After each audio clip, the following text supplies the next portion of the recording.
hari ini. Semoga kalian tetap selalu sehat ya, karena kita masih dalam masa pandemi COVID-19 ini, kita harus selalu jaga kesehatan. Dan kalau keluar rumah jangan lupa untuk selalu pakai masker dan jangan lupa juga untuk selalu cuci tangan. Teman-teman, kita akan mulai ibadah kita hari ini. Siapkan hati dan pikiran kita akan mengangkat suatu pujian hari ini, Kurasa Bahari.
Selamat pagi Bapak, terima kasih Tuhan karena Engkau masih memberikan kami kesehatan dan kekuatan hingga saat ini Tuhan. Kami berdoa dan memohon kasih karunia-Mu hadir di tengah kami. Kami akan mulai ibadah ini, Tuhan berkati ibadah ini dan awal hingga akhir. Terima kasih Tuhan Yesus, haleluya, amin. Teman-teman, kita kembali memuji Tuhan, kita angkat satu pujian, Yesus menginginkan datang.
akan membaca bersama-sama Tuhan Gembalaku yang baik, Mazmur Daud.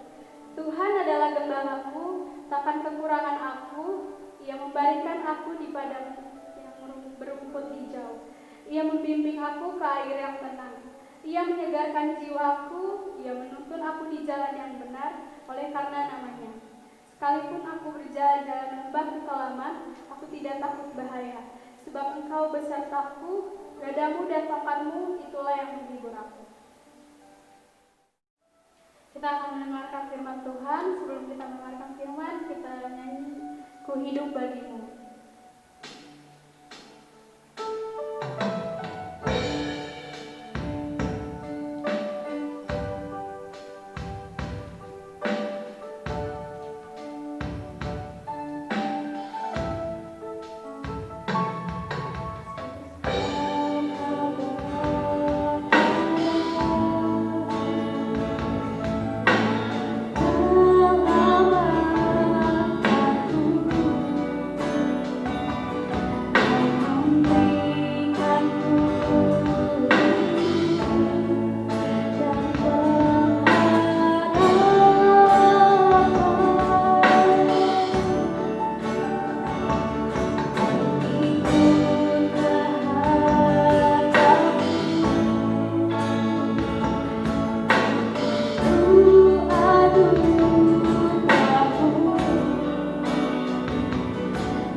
Selamat pagi adik-adik, selamat hari Minggu. Sebelum kita masuk dalam khotbah, pelayanan khotbah, mari kita satu dalam doa. Tuhan Allah Bapa kami dalam kerajaan surga, Tuhan yang kami sembah dalam nama anak-Mu Yesus Kristus. Terima kasih Tuhan atas waktu yang Kau berikan atas kami Tuhan pada hari ini, sehingga kami dapat berjumpa dalam pelayanan ibadah Pelkara Remaja Gemis Mahanaim. Kami akan mendengarkan sebagian daripada firman-Mu Tuhan. Izinkan kami untuk menerimanya dan membawanya dalam kehidupan kami sehari-hari. Berkati hamba-Mu Tuhan yang akan menyampaikan firman ini Tuhan. Dalam nama Tuhan Yesus kami sudah berdoa dan ucap syukur. Amin. Selamat pagi sekali lagi adik-adik. Kita Berjumpa lagi pada hari ini 23 Agustus 2020 dan judul khotbah kita kali ini adalah Create, berkarya, connect, saling terhubung, komunikasi, communicate, and collaborate, kerjasama. Nanti kita akan lihat hubungannya dengan firman kita pada hari ini. Dipersiapkan Alkitabnya dan bacaan Alkitab kita pada hari ini diambil dari Roma 1 ayat 8 sampai 12. Mari kita baca bersama-sama. Roma 1 ayat 8 sampai 12. Pertama-tama aku mengucap syukur kepada Allahku oleh Yesus Kristus atas kamu sekalian, sebab telah tersiar kabar tentang imanmu di seluruh dunia. Karena Allah yang kulayani dengan segenap hatiku dalam pemberitaan Injil anak-anaknya adalah saksiku, bahwa dalam doaku, aku selalu mengingat kamu. Aku berdoa, semoga dengan kehendak Allah, aku akhirnya beroleh kesempatan untuk mengunjungi kamu, sebab aku ingin melihat kamu untuk memberikan karunia rohani kepadamu guna menguatkanmu, yaitu supaya aku ada di antara kamu dan turut terhibur oleh iman kita bersama, baik oleh imanmu maupun oleh imanku.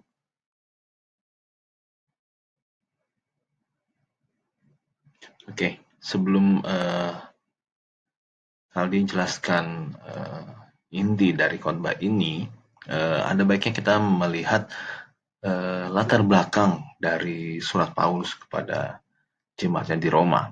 Oke, yang pertama, siapa yang menulis kitab ini? Sudah pasti jawabannya adalah Rasul Paulus. Tapi di sini kalau ditulis Rasul Paulus adalah penulis tanda kutip surat kepada jemaat di Roma. Oke. Nah, kalau kita lihat di Roma 1 ayat 1 itu tertulis dari Paulus. Oke, berarti ada sosok lain yang terlibat dalam penulisan surat ini. Dan dalam menulis surat ini memang Paulus menggunakan bantuan seorang juru tulis bernama Tertius. Ini bisa kita lihat lagi di Roma 16 ayat 22, di mana Tertius menuliskan namanya. Oke. Dan untuk wawasan saja, bahwa Tertius di gereja Ortodoks itu dianggap sebagai orang suci dan diapresiasi dalam bentuk perayaan setiap tanggal 30 Oktober. Oke. Dan yang berikutnya adalah kapan dan di mana ini dituliskan.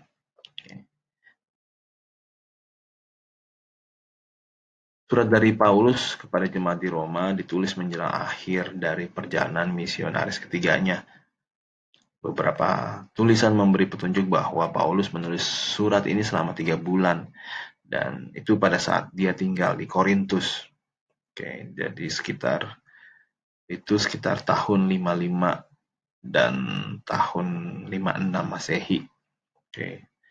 Dan ada di Korintus saat surat ini dibikin. Korintus itu di Yunani ya, Roma di daerah Italia, dan saat itu masih kedua, ya terutama Korintus ya masih di bawah pemerintahan kerajaan Romawi. Dan sebenarnya jemaat di Roma itu bukan Paulus yang membentuk. Oke. Jadi tapi apa yang terjadi di Roma, jemaat Roma itu terdengar, atau sekarang bahasanya mungkin viral ya, sampai ke telinga Paulus mengenai keimanan mereka. Jadi yang berita yang tersebar ya cukup baik ya, bahwa ya cukup besar jemaatnya, keimanannya mereka cukup kuat. Itu walaupun masih banyak problem lain yang diterima oleh jemaat Roma pada saat itu. Oke. Namun yang jadi menarik ya, yang mungkin nanti kalian bisa melihat hubungannya dengan judul kita pada hari ini adalah eh, walaupun mereka tidak bertemu, Rasul Paulus mengirimkan surat mengenai ketertarikan dia untuk datang ke sana dan bertemu dengan jemaat di Roma. Dan ini ya berupa surat dia kirim.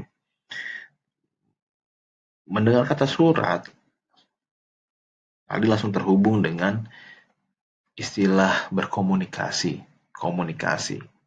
Oke, surat menyurat apa sih? Kita akan melihat lebih dari segi dasarnya dulu, komunikasi apa sih yang dimaksud dengan komunikasi? Suatu proses ketika seseorang atau beberapa orang, kelompok, organisasi, dan masyarakat menciptakan dan menggunakan informasi agar terhubung dengan lingkungan dan orang lain. Sudah melihat hubungannya dengan judul kita? Oke. Jadi suatu proses itu mewakili dari create, terciptanya sebuah proses. Oke. Mencipta dan menggunakan informasi agar terhubung connect. Oke. Dan dengan lingkungan dan orang lain, collaborate. Oke. Itu definisi komunikasi. Dalam komunikasi ada yang namanya media komunikasi, yaitu bisa disebut juga dengan alat komunikasi. Oke. Alat komunikasi pun seiring perkembangan teknologi, dia pun berubah. Oke. Dia pun berubah, mulai dari dulu kita telepon rumah ya, telepon mobil, di mobil tuh ada telepon, akhirnya berkembang sampai smartphone zaman ini gitu. Jadi alatnya berubah, alatnya macam-macam.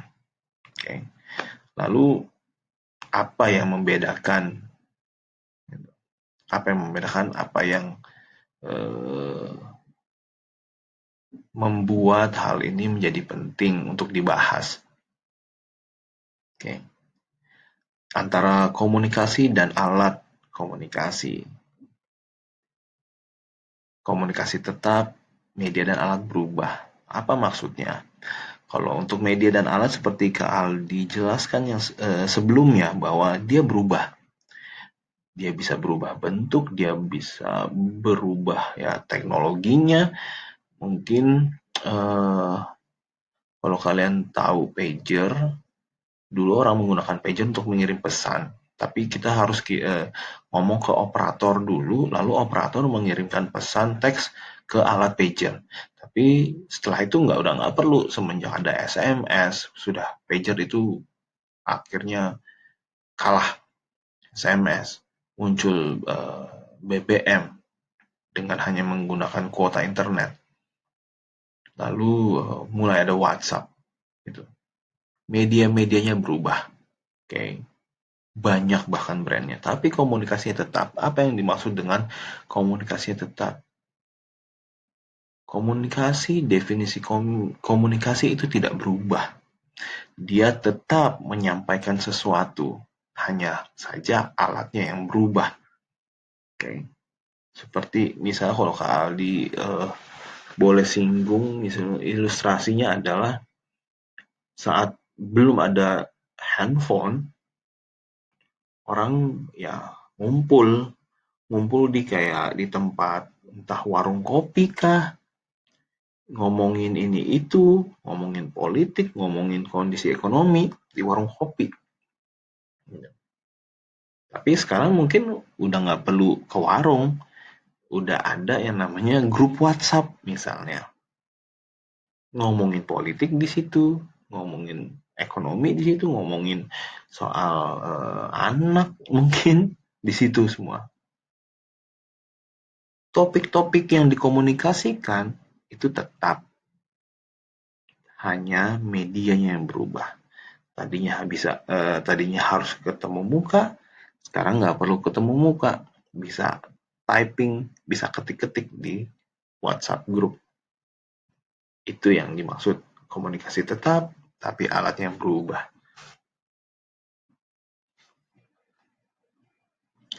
Oke, sekarang kita masuk ke membicarakan media sosial. Media sosial banyak ya. Yang sedang populer adalah YouTube, nomor 2 adalah WhatsApp, ketiganya kali kurang tahu. Pokoknya yang kali sempat ingat adalah yang pertama YouTube, yang kedua WhatsApp. Oke. Dan dalam media sosial online terutama kali mengambil 4 term, 4 kata yang menurut Kaldi cukup cukup penting kayaknya untuk kita bahas pada kali ini gitu. Yang pertama adalah upload. Upload itu ya posting, kayak kali kurang paham bahasa Indonesianya apa, pokoknya saat kita meletakkan sesuatu secara online, entah itu file, foto, video. Mungkin kalian sudah langsung mengenali ya image yang kali berikan contoh di sini mengenai dia memberi nasi kotak atau nasi bungkus tapi isinya sampah berupa vlog kalau nggak salah ya. Jadi dia mengupload sebuah video, konsepnya adalah prank gitu. Prank.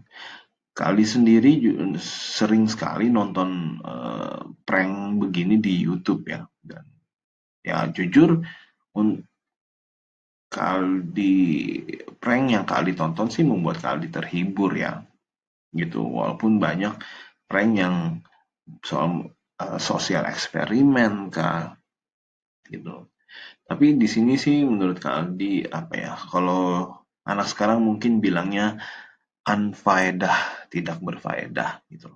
Jadi ngerjain tapi lebih ke arah kurang ajar gitu loh. Maaf kalau Kak Aldi harus menggunakan kata itu karena memang Kak Aldi nggak tahu cari kata-kata yang pas untuk itu. Loh, maksudnya Kak Aldi orangnya seneng kalau ada yang kasih Kak Aldi makanan, ngajak makan, kan. Pokoknya makan gratis itu menyenangkan. Apalagi makanan kan salah satu hal penting ya, sandang pangan papan. Salah satu dari 3 hal terpenting dalam hidup. Setiap ada orang yang atau kalian ada acara deh, meeting atau ibadah, terus habis acara terus ada kegiatan makan-makan kan seneng. Tapi kalian bisa bayangkan jika makanan yang kalian terima tuh isinya bukan makanan, melainkan sampah misalnya. Jujur kok kali pribadi sih itu marah ya, gitu. Karena itu menunjukkan ketidaksopanan, untuk lelucon, untuk jadi bahan tertawaan itu nggak lucu juga, gitu. Jadi uploadlah sesuatu, bukan sesuatu yang wow, tapi setidaknya uploadlah sesuatu konten yang bukan hal yang sifatnya keterlaluan, gitu. Jadi pikir menurut Kaldi prank seperti itu wajar-wajar aja gitu loh. Tapi apa konsepnya? Apa yang kamu ingin sampaikan dari prank itu? Oke. Apa yang kalian posting, Instastory, kalian harus pikirkan bahwa ini orang banyak yang lihat, jadi bijaksanalah. Yang berikutnya, share. Oke, kalian share sesuatu, apalagi tentang COVID-19, corona gitu. Share lah hal-hal yang kebenarannya tuh sudah valid, yang bukan hoax gitu. Saldi sering nerima artikel-artikel gitu ya. Ada teman share, pernah ini kejadian di Facebook. Teman Kaldi share sesuatu mengenai sengketa tanah itu di Bali. Jadi ada pengusaha, di beritanya pengusaha menggusur rumah ibadah gitu. Jadi orang-orang saat 2 tahun yang lalu kalau nggak salah sempat menolak itu keberadaan mesin-mesin berat untuk menggusur.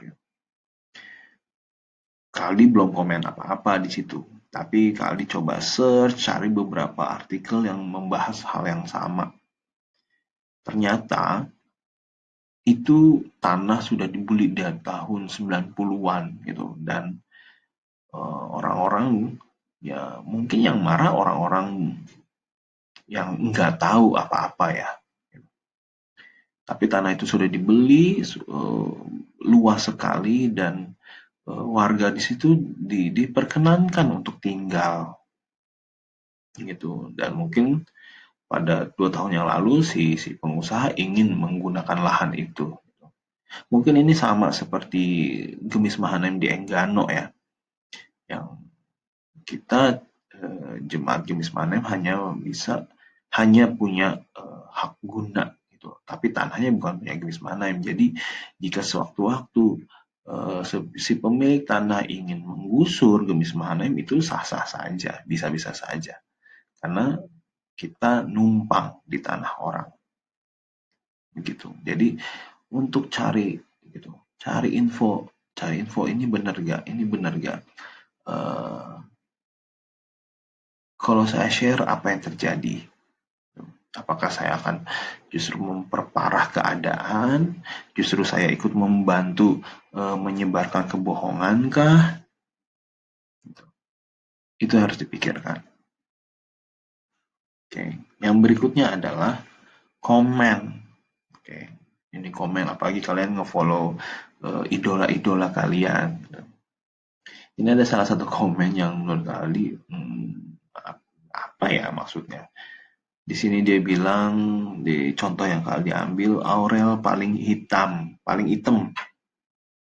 Aurel ada yang tahu ya, anaknya si Mas Anang kalau nggak salah.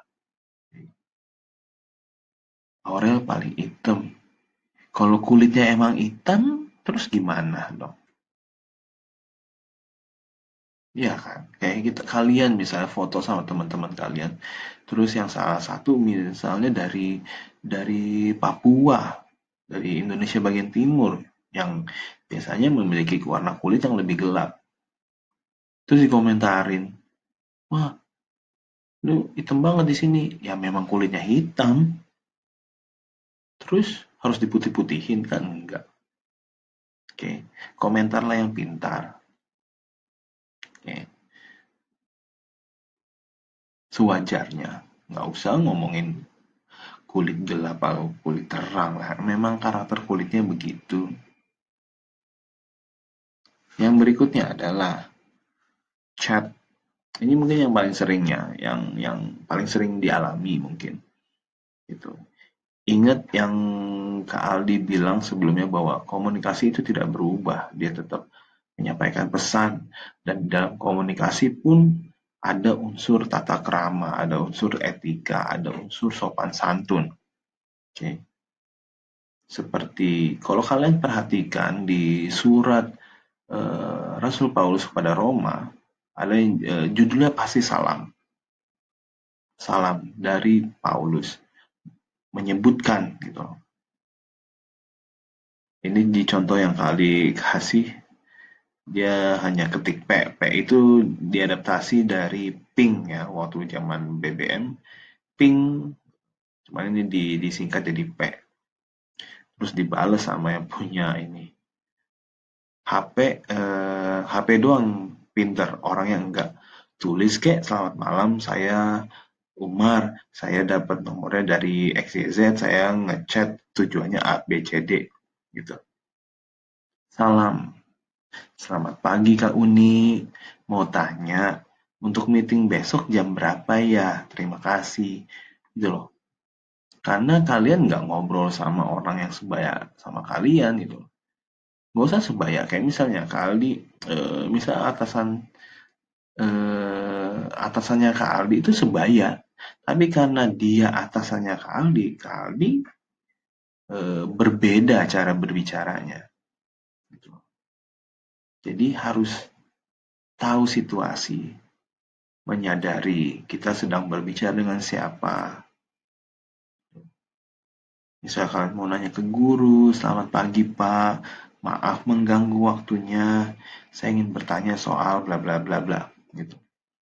Dan usahakan nggak usah satu-satu. Ini kali saya sering sih terima gini. Jadi cuma chatnya, "Selamat malam Kak," kali langsung bahas lagi, "Selamat malam," terus balas lagi dia, "Mau tanya," terus kali balas lagi, "Mau tanya apa?" Nggak usah gitu juga gitu loh. Satu kali aja ketiknya, "Selamat malam Kak Aldi, Kak Aldi ini si ini," gitu loh. Karena eh, jujur nggak semua nomor Kak Aldi save gitu, segitu banyak gitu. Kak Aldi juga melakukan hal itu, kayak misalnya untuk rekan kerja Kak Aldi guru, ada sesama guru, walaupun kita sering ngobrol mungkin, kita sering ngobrol, tapi belum tentu dia nge-save nomornya Kak Aldi gitu. Jadi misalnya namanya siapa, Pak Bagus gitu. Tapi walaupun sering ngobrol, tapi tetap, "Selamat malam Pak Bagus, ini Philips, dan saya mau nanya untuk acara besok ya." Tetap ada prosedurnya. Oke. Ini sih keempat contoh ini yang menurut Kak Aldi cukup cukup cukup penting ya, karena ini yang cukup sering kita lakukan gitu. Kak Aldi sering ya chat, Kak Aldi sering komen di Instagram, sering di Facebook, sering share sesuatu, Kak Aldi sering upload, ya jarang-jarang tapi aktivitas yang cukup rutin gitu loh. Maksudnya adalah kita jadilah pengguna media sosial yang pintar, bijaksana terhadap sesuatu. Kadang-kadang Kak Aldi juga di Facebook sering banget nge-share link YouTube mengenai band-band gitu loh. Mungkin untuk beberapa orang ya nggak ada dampak tertentu, tapi setidaknya itu tidak membuat orang kesal gitu. Jadi ingat Kak Aldi bilang nggak harus wow kalian posting atau upload atau share sesuatu, nggak harus wow, tapi jangan jangan berlaku menyakiti orang lain seperti itu. Karena apa ya, ironis, cukup cukup menyedihkan gitu. Kita share segala sesuatu yang apa ya, yang bisa dibilang tidak pantas, tapi di sisi lain kita juga rajin gereja, terlibat dalam pelayanan, tapi apa yang di-share itu tidak membuat orang kesal misalnya, mengecewakan orang lain gitu. Berlakulah seperti Rasul Paulus. Walaupun mereka nggak pernah ketemu, Rasul Paulus belum pernah ketemu dengan jemaat di Roma, hanya mendengar kabar tentang mereka. Tetap cara dia menulis surat tetap dengan sopan santun, dengan etika. Oke, seperti itu, gitu loh. Kepada siapapun, etika berkomunikasi itu tetap harus dijaga. Kalian mau misalnya mau kontak Kak Uni, mau melalui WhatsApp, mau melalui Line, mau SMS, melalui DM Instagram, silahkan kalian menggunakan media-media itu. Tapi ingat, etikanya harus terjaga. mau komentar, kata-katanya seperti apa. Mungkin mau mengkritik, tapi diatur sedemikian biar kritik itu tetap menjadi kritik yang baik. Oke. Ya, Kak Aldi harap kalian, ya kita semua mampu menggunakan media ini sebagai sarana untuk menyebarkan sesuatu yang baik. Oke, kalau kalian suka menyanyi, nyanyilah, upload. Suka dance, upload lah, TikTok gitu. Dance, lakukan, kenapa tidak? Oke, situ saja. Ini ada tugas. Oke. Buatlah sebuah rancangan gambar atau foto yang berisi kalimat positif dalam masa menghadapi pandemi COVID-19. Upload di Instagram kalian dengan tag atau mention kakak-kakak pengasuh, PLK Remaja, Gemis Mahanaim, dan 3 orang teman kalian. Gunakan hashtag sebagai berikut. Nanti tulisan ini Kak Aldi share di kakak-kakak pengasuh share di grup WhatsApp remaja ya. Berikut contohnya. Oke, kalian bisa menggunakan foto kalian. Jangan lupa ya mention ketik nama kalian juga. Atau kalian menggunakan image yang lain, silahkan. Oke. Itu saja dari Kak Aldi untuk hari ini. Terima kasih. Tuhan Yesus memberkati. Adik-adik, kita akan tutup pelayanan khotbah kita dengan bersatu dalam doa. Mari kita berdoa. Tuhan Allah Bapa kami dalam kerajaan surga, terima kasih Tuhan atas firman-Mu pada kami Tuhan hari ini. Ajar kami Tuhan untuk mampu berkomunikasi dengan baik antar sesama kami Tuhan, tanpa membuang rasa sopan santun dan etika kami dalam berkomunikasi.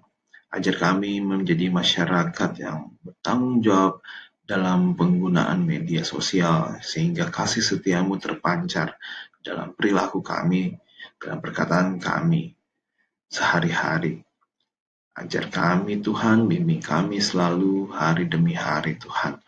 Dalam nama Tuhan Yesus kami sudah berdoa dan mengucap syukur. Amin.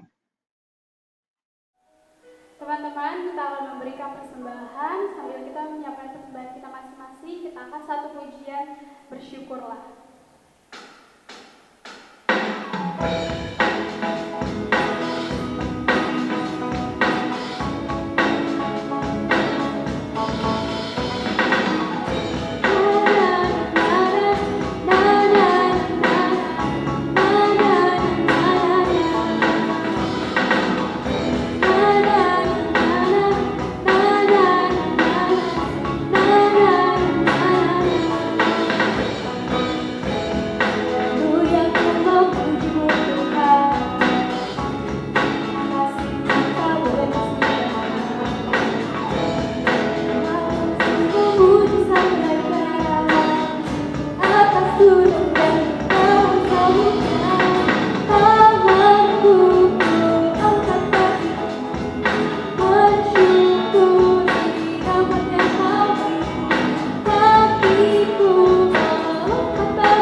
syafaat. Mari kita satu dalam doa. Bapa di dalam surga, terima kasih Tuhan karena kasih setiamu, Kau masih berikan kami kesehatan, kekuatan sampai saat ini Tuhan. Kami mau berdoa Tuhan untuk persembahan kami, kiranya persembahan ini berguna bagi gerejamu Tuhan. Tuhan juga kami berdoa buat anak-anak PLK remaja, Tuhan berkati kami itu semua Tuhan, dalam aktivitas kami, dalam studi kami, walaupun studi kami masih lewat online Tuhan, tapi kami yakin dan percaya Tuhan selalu menyertai dan melindungi kami. Tuhan berdoa juga buat orang tua kami yang bekerja di darat, laut maupun di udara Tuhan. Tuhan selalu sertai mereka, berikan mereka kesehatan, kekuatan, dan mereka juga bekerja dengan baik juga Tuhan. Berkati kakak-kakak pengasuh kakak remaja Tuhan, Tuhan berkati dalam seharian mereka, pekerjaan mereka, Tuhan berkati. Tuhan selalu melimpahkan mereka berkat-berkat ke Tuhan. Berdoa juga buat gereja kami Tuhan, gereja Manai, hanya pelayanan gereja kami membawa berkat untuk orang-orang juga Tuhan. Tuhan, inilah doa kami. Kami satukan doa ini dengan Bapa kami. Bapa kami yang dari surga, dikuduskanlah namamu, datanglah kerajaanmu, jadilah kehendakmu di bumi seperti di surga. Berikanlah pada hari ini makanan kami yang secukupnya, dan ampunilah seperti kami salah pada kami. Janganlah kami dalam cobaan, tetapi lepaskanlah kami dari jahat. Karena Engkaulah yang punya kerajaan, kuasa, dan kemuliaan sampai selamanya. Amin. Teman-teman, kita kembali memuji Tuhan. Kita akan menyanyi Haleluya Mendio Endah.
PLK Remaja Gemis Mahanaim, marilah menerima berkat dari Tuhan. Tuhan memberkati engkau dan melindungi engkau. Tuhan menyinari engkau dengan wajah-Nya dan memberi engkau kasih karunia. Tuhan menghadapkan wajahnya kepadamu dan memberi engkau damai sejahtera. Amin. Teman-teman, ibadah kita hari ini sudah selesai. Semoga ibadah kita hari ini membawa berkat untuk kalian. Selamat hari Minggu, Tuhan Yesus memberkati.